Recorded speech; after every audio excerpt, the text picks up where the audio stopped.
عذرا عبد الرحمن کو شہید ہوئے 3 سال ہو چکے تھے۔ ایک دن صابرہ اپنے مکان کے صحن میں کھجور کے درخت کے نیچے بیٹھی عبداللہ کو سبق پڑھا رہی تھی۔ نعیم ایک ڈنڈے کا گھوڑا بنا کر اسے چھڑی سے ہانکتا ہوا ادھر ادھر بھاگتا پھرتا تھا۔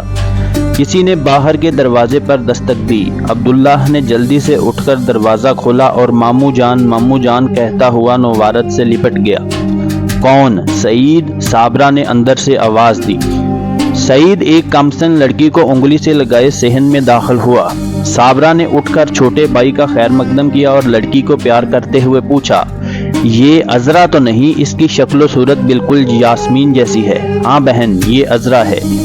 میں اسے آپ کے پاس چھوڑنے آیا ہوں۔ مجھے فارس جانے کا حکم ملا ہے۔ وہاں خارجی بغاوت پھیلانے کی کوشش کر رہے ہیں۔ میں بہت جلد وہاں پہنچ جانا چاہتا ہوں۔ پہلے سوچا تھا کہ عذرا کو کس کے ساتھ آپ کے پاس بھیج دوں گا، مگر یہی مناسب سمجھا کہ خود ہی یہاں سے ہوتا جاؤں۔ یہاں سے کب روانہ ہونے کا ارادہ ہے؟ صابرہ نے پوچھا۔ آج ہی چلا جاؤں تو بہتر ہے۔ آج ہماری فوج بصرہ میں قیام کرے گی، کل صبح ہم وہاں سے فارس کی طرف روانہ ہو جائیں گے۔ عبداللہ والدہ کے پاس کھڑا یہ باتیں سن رہا تھا۔ نعیم جو کچھ دیر پہلے ایک لکڑی کی چھڑی کو گھوڑا سمجھ کر دل بہلا رہا تھا، عبداللہ کے پاس کھڑا ہو گیا۔ سعید نے نعیم کو اٹھا کر گلے لگایا، پیار کیا اور پھر ہمشیرہ سے باتیں کرنے لگا۔ نعیم پھر کھیل کود میں مصروف ہو گیا، لیکن تھوڑی دیر بعد کچھ سوچ کر عبداللہ کے پاس گیا اور عذرا کی طرف غور سے دیکھنے لگا۔ وہ کچھ کہنا چاہتا تھا لیکن حیا کی وجہ سے خاموش رہا۔ تھوڑی دیر بعد اس نے جرأت سے کام لیا اور عذرا سے مخاطب ہو کر پوچھا، تم بھی گھوڑا لوگی؟ عذرا شرما کر سعید کے پیچھے چھپ گئی۔ جاؤ بیٹا، سعید نے عذرا کے سر پر ہاتھ پھیرتے ہوئے کہا، اپنے بھائی کے ساتھ کھیلو۔ عذرا شرماتی ہوئی آگے بڑھی اور اس نے نعیم کے ہاتھ سے چھڑی پکڑ لی۔ دونوں صحن کے دوسری طرف جا کر اپنے اپنے لکڑی کے گھوڑوں پر سوار ہو گئے اور بے تکلفی سے باتیں کرنے لگے۔ عبداللہ نعیم کی حرکات سے ناخوش تھا اور اس کی طرف گور گور کر دیکھ رہا تھا، لیکن نعیم تھوڑے ہی عرصے میں اپنے نئے ساتھی سے کچھ اس درجے مانوس ہو گیا تھا کہ عبداللہ اس کی طرف دیکھتا بھی تو وہ منہ دوسری طرف پھیر لیتا۔ جب عبداللہ نے اس کو منہ چڑھانا شروع کیا تو وہ ضبط نہ کر سکا۔ دیکھو امی جان، عبداللہ منہ چڑھاتا ہے۔ ماں نے کہا، نہ عبداللہ، اسے کھیلنے دو۔ عبداللہ سنجیدہ ہوا تو نعیم نے منہ چڑھانا شروع کیا۔ عبداللہ نے تنگ آ کر اس کی طرف سے منہ پھیر لیا۔ عذرا کی کہانی صابرہ سے مختلف نہ تھی۔ وہ ان لوگوں میں سے تھی جو ہوش سنبھالنے سے پہلے والدین کے سائے سے محروم ہو جاتے ہیں۔ عذرا کا باپ سحیر فسطاط کے سرگردہ لوگوں میں سے تھا۔ اس نے 20 سال کی عمر میں ایرانی نسل کی ایک حسین لڑکی یاسمین سے شادی کی تھی۔ یاسمین کے سہاگ کی پہلی شب تھی۔ وہ اپنے محبوب شوہر کے پہلو میں امنگوں کی ایک نئی دنیا بیدار کر رہی تھی۔ کمرے میں چند شمعیں جل رہی تھیں۔ یاسمین اور ظہیر کی آنکھوں میں ایک خمار تھا، لیکن وہ خمار نیند کے خمار سے بہت مختلف تھا۔ ظہیر پوچھ رہا تھا، یاسمین سچ سچ بتاؤ، تم خوش ہو نا؟ دلہن نے انتہائی مسرت کی حالت میں بولنے کی بجائے نیم باز آنکھیں اوپر اٹھائیں اور پھر جھکا لی۔ ظہیر نے پھر وہی سوال کیا۔ یاسمین نے اپنے شوہر کی طرف دیکھا۔ حیا اور مسرت کی گہرائیوں میں کھوئے ہوئے ایک دل فریب تبسم کے ساتھ اس کے منہ پر ہاتھ رکھ دیا۔ یہ بولا بولا سا جواب کس قدر معنی خیز تھا۔ اس وقت جب کہ رحمت کے فرشتے مسرت کا گیت گا رہے تھے اور یاسمین کا دھڑکتا ہوا دل ظہیر کے دل کی دھڑکن کا جواب دے رہا تھا، الفاظ کس قدر بے حقیقت معلوم ہوتے تھے۔ ظہیر نے اپنا سوال پھر دہرایا، اپنے دل سے پوچھو۔ یاسمین نے جواب دیا۔ ظہیر نے کہا، میرے دل میں تو آج خوشی کا طوفان امڑ رہا ہے۔ مجھے ایسا معلوم ہوتا ہے کہ آج کائنات کی ہر چیز مسرت کے نغموں سے لبریز ہے۔ کاش یہ نغمے ہمیشہ ہی رہیں، کاش۔ یاسمین کے منہ سے بے اختیار نکل پڑا اور اس کی بڑی بڑی سیاہ آنکھیں جو ایک لمحہ بیشتر مسرتوں کا گہوارہ بنی ہوئی تھیں، مستقبل کا خیال آتے ہی پرنم ہو گئیں۔ ظہیر محبوب بیوی کی آنکھوں میں آنسو دیکھ کر بے اختیار ہو گیا۔ یاسمین، یاسمین، تم رو پڑی؟ کیوں؟ نہیں، یاسمین نے مسکرانے کی کوشش کرتے ہوئے جواب دیا۔ آنسوؤں میں بھیگی ہوئی مسکراہٹ اس کے حسن کو دو بار کر رہی تھی۔ نہیں، کیوں؟ تم سچ مچ رو رہی ہو؟ یاسمین، تمہیں کیا خیال آیا؟ تمہاری آنکھوں میں آنسو دیکھنا میری قوت سے باہر ہے۔ مجھے ایک خیال آیا تھا۔ یاسمین نے چہرے کو ذرا شگفتہ بناتے ہوئے جواب دیا۔ کیسا خیال؟ ظہیر نے سوال کیا۔ کوئی خاص بات نہیں، مجھے حلیمہ کا خیال آیا تھا۔ بیچاری کی شادی کو 1 سال بھی نہ ہوا تھا کہ اس کا شوہر اس دنیا سے رخصت ہو گیا۔ ظہیر نے کہا، میں ایسی موت سے بہت گھبراتا ہوں۔ بیچارے نے بیماری کی حالت میں بستر پر ایڑیاں رگڑ رگڑ کر جان دی۔ ایک مجاہد کی موت کتنی اچھی ہوتی ہے، لیکن افسوس وہ اس سعادت سے محروم رہا۔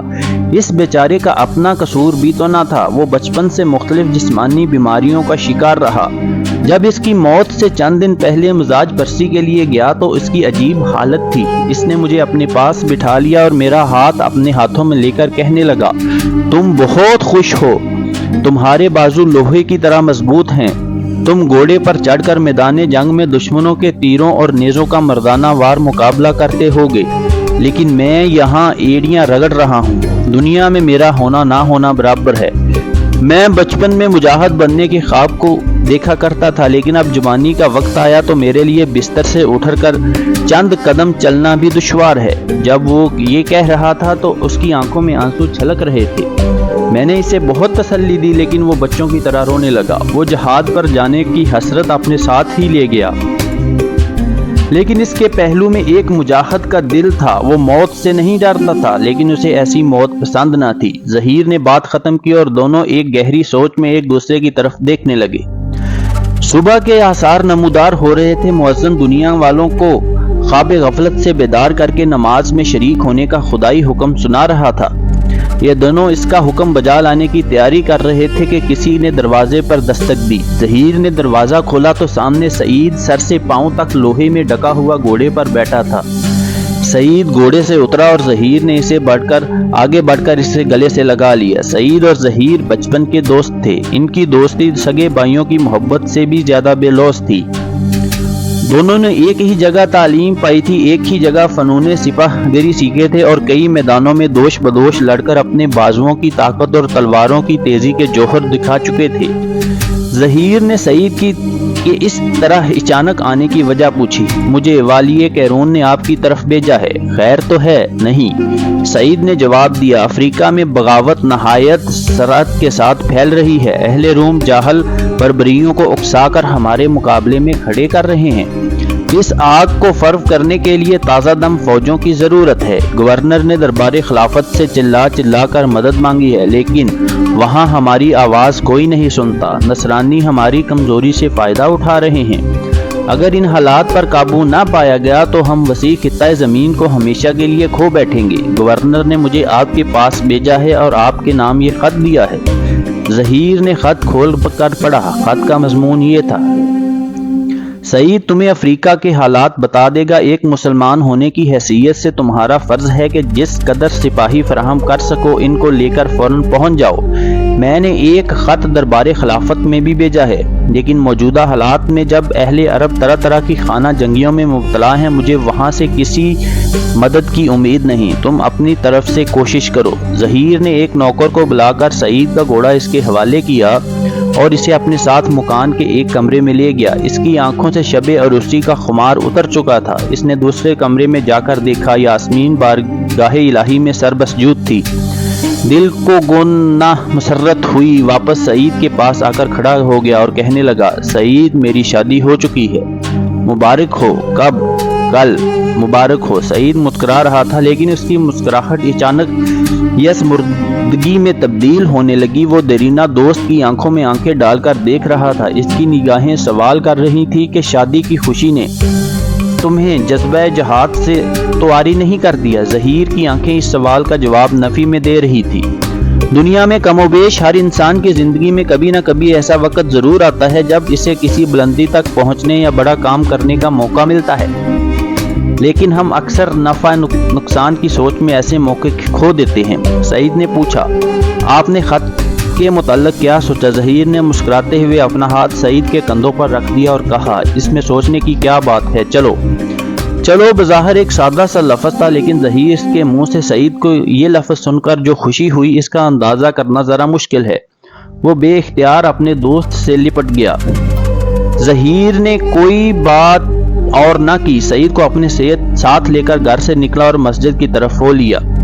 صبح کی نماز ختم ہوئی اور ظہیر تقریر کے لیے اٹھا۔ ایک مجاہد کو اپنی زبان میں اثر پیدا کرنے کے لیے اچھے الفاظ اور لمبی تعویلوں کی ضرورت نہ تھی۔ اس کے سیدھے سادہ مگر جذبے سے بھرے ہوئے الفاظ لوگوں کے دلوں میں اتر گئے۔ اس نے تقریر کے دوران میں آوازیں بلند کرتے ہوئے کہا، مسلمانوں، ہماری خود غرضیاں اور خانہ جنگیاں ہمیں کہیں کا نہ چھوڑیں گی۔ آج وہ وقت آ گیا ہے کہ اہل روم، جن کی سلطنت کو ہم کئی بار پاؤں تلے رون چکے ہیں، ایک بار پھر ہمارے مقابلے کی جرت کر رہے ہیں۔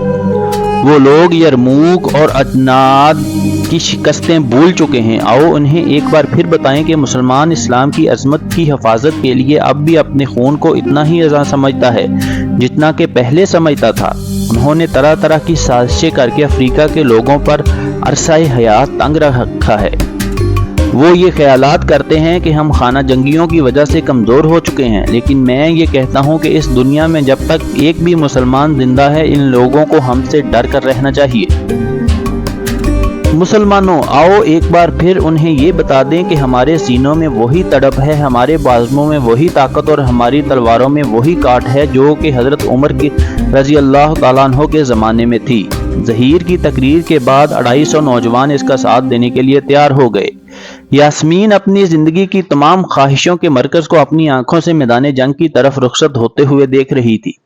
دل کا بخار آنکھوں کے راستے آنسو بن کر بہنے کے لیے جدوجہد کر رہا تھا، لیکن یاسمین کے نسوانی غرور نے شوہر کے سامنے اپنے آپ کو بزدل ظاہر کرنے کی اجازت نہ دی۔ آنکھوں کے آنسو آنکھوں میں ہی دبے رہے۔ ظہیر نے بیوی کی طرف دیکھا، وہ جزن و ملا کی تصویر بنے سامنے کھڑی تھی۔ دل نے سفارش کی کہ ایک لمحہ اور ٹھہر جاؤ، چند باتیں کرو، لیکن اس کے دل کی دوسری آرزو تھی کہ ایک اور امتحان سے بچو۔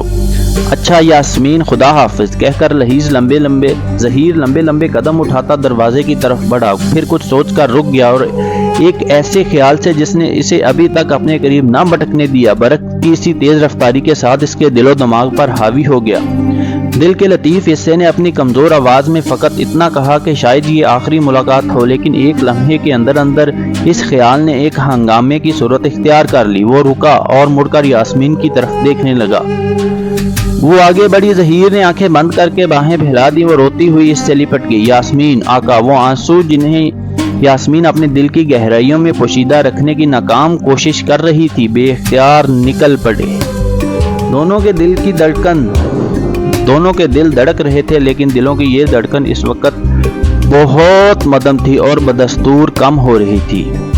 ظہیر کے سامنے یاسمین تھی، فقط یاسمین، حسن و لطافت کا ایک بیکر رنگ و بو کی دنیا۔ پھر اچانک اس کے ہاتھوں کی گرفت ڈھیلی ہو گئی اور وہ ایک قدم پیچھے ہٹ گیا۔ یاسمین، مجھے مسکرا کر دکھاؤ، بہادر عورتیں ایسے موقع پر آنسو نہیں بہایا کرتی، تم ایک مجاہد کی بیوی ہو۔ شوہر کے حکم کی تعمیل میں یاسمین مسکرا دی، لیکن اس کی مسکراہٹ کے ساتھ ہی آنسوؤں کے دو موٹے موٹے قطرے اس کی آنکھوں سے چھلک پڑے۔ آقا، مجھے معاف کرنا، اس نے جلدی سے آنسو پوچھتے ہوئے کہا۔ کاش میں نے بھی ایک عرب ماں کی گود میں پرورش پائی ہوتی۔ یہ فکرہ ختم کرتے ہوئے انتہائی کرب کی حالت میں اس نے آنکھیں بند کر لیں اور اپنے بازو ایک بار پھر ظہیر کی طرف پھیلا دیا، لیکن آنکھیں کھولنے پر معلوم ہوا کہ محبوب شوہر جا چکا ہے۔ جیسا کہ پہلے ذکر آ چکا ہے، یاسمین نے ایک ایرانی ماں کی گود میں پرورش پائی تھی، اس لیے اس کے وجود میں نسوانیت کا لطیف اور نازک حصہ عرب عورتوں کے مقابلے میں زیادہ تھا۔ ظہیر کے رخصت ہوتے ہی اس کی بے قراری کی حد نہ رہی، دنیا بدلی ہوئی نظر آنے لگی۔ حنیفہ، اس کی پرانی خادمہ، ہر ممکن کوشش سے اس کا دل بہلاتی۔ چند مہینوں کے بعد یاسمین کو اس بات کا احساس ہوا کہ اس کے پہلو میں ایک نیا وجود پرورش پا رہا ہے۔ اس دوران میں شوہر کی طرف سے چند خطوط بھی ملے۔ حنیفہ نے اپنی طرف سے ظہیر کو خط لکھ کر بھیجا کہ تمہارے گھر ایک کمسن مہمان تشریف لانے والا ہے، واپس آنے پر گھر کی رونق میں اضافہ محسوس کرو گے۔ ہاں، تمہاری بیوی سخت غمگین ہے، اگر رخصت مل جائے تو چند دنوں کے لیے آ کر تسلی دے جاؤ۔ 8 ماہ ظہیر نے لکھا، 2 مہینوں تک گھر آ جائے گا۔ اس خط کے بعد یاسمین کے انتظار کی گھڑیاں پہلے کی نسبت دشوار نظر آنے لگی۔ اس کے لیے دن کا چین اور رات کی نیند حرام ہو گئی اور صحت بگڑنے لگی۔ ظہیر کے انتظار کے ساتھ ننھے مہمان کا انتظار بھی بڑھنے لگا۔ بالآخر ایک انتظار کی مدت ختم ہوئی اور ظہیر کے گھر کی خاموش فضا میں ایک بچے کے بلکنے نے رونق پیدا کر دی۔ یہ بچی عذرا تھی۔ عذرا کی پیدائش کے بعد یاسمین نے ہوش میں آ کر آنکھیں کھولی تو اس کا پہلا سوال یہ تھا، وہ نہیں آئے، وہ بھی آ جائیں گے؟ حنیفہ نے تسلی دیتے ہوئے کہا، اتنی دیر ہو گئی، خدا جانے کب آئیں گے۔ عذرا کو پیدا ہوئے 3 ہفتے گزر چکے تھے۔ یاسمین کی صحت روز بروز بگڑتی جا رہی تھی۔ وہ رات کو سوتے میں اکثر ظہیر ظہیر پکارتی، اٹھ بیٹھتی اور بعض اوقات خواب کی حالت میں چلنے لگتی اور دیواروں سے ٹکرا کر گر پڑتی۔ حنیفہ سوتے جاگتے اٹھتے بیٹھتے اسے تسلی دیتی، وہ اس کے سوا اور کر بھی کیا سکتی تھی۔ ایک دن دوپہر کے وقت یاسمین اپنے بستر پر لیٹی ہوئی تھی۔ حنیفہ اس کے قریب ایک کرسی پر بیٹھی عذرا کو پیار کر رہی تھی کہ کسی نے دروازے پر دستک دی۔ کوئی بلا رہا ہے، یاسمین نے نہایت کمزور آواز میں کہا۔ حنیفہ عذرا کو یاسمین کے پاس لٹا کر اٹھی اور باہر جا کر دروازہ کھولا۔ سامنے سعید کھڑا تھا۔